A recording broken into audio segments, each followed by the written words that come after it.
Have you ever had one of those days with an AI tool where one minute it's a genius and the next it's, well, completely useless?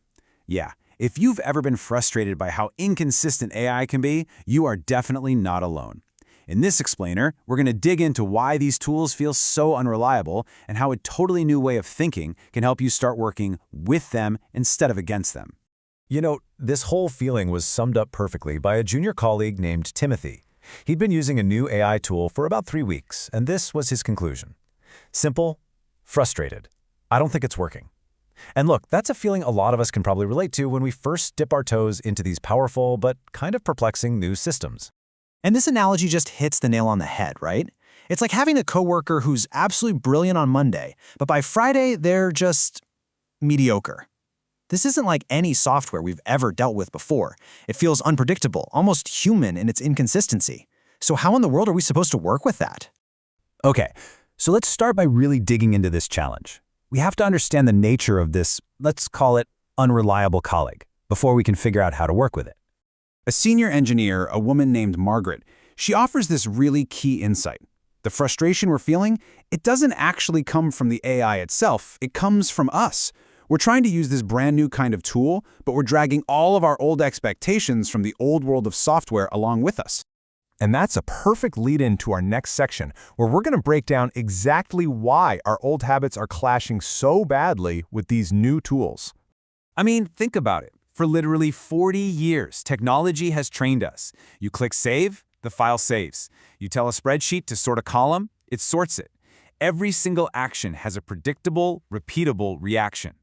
Our software has always been obedient and, this is the key word, deterministic. It does exactly what we tell it to do, every single time, no questions asked. And here's the fundamental shift we're all trying to wrap our heads around.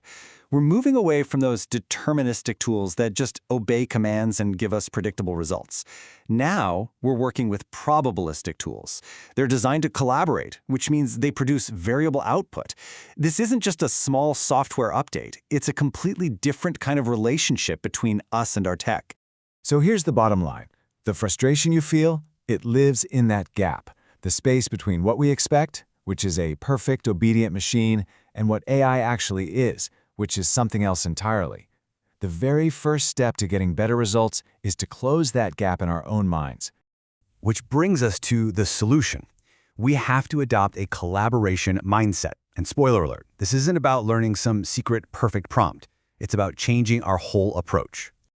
Let's go back to Timothy's really bad day. It was a Tuesday. He asked the AI to summarize a report. And it did. Except it summarized the wrong one. And to make things worse, it just made up some statistics, presenting them like they were cold, hard facts. This is a classic case of AI being confidently wrong. Yeah, this little phenomenon actually has a name: hallucination. It's when the AI generates something that sounds totally plausible, but it's just made up. Now, the most important thing to get here is that this isn't a bug that's going to get fixed in the next update. It's a structural characteristic of how these models work. They're built to predict the next most likely word, not to check a fact database. And that leads us to a critical, non-negotiable rule. Since hallucinations are a feature, not a bug, verification is not optional. It's not something you do when you're feeling a little extra cautious. No, it has to be a fundamental part of your process. Your job is to bring the human judgment and to check anything that really matters.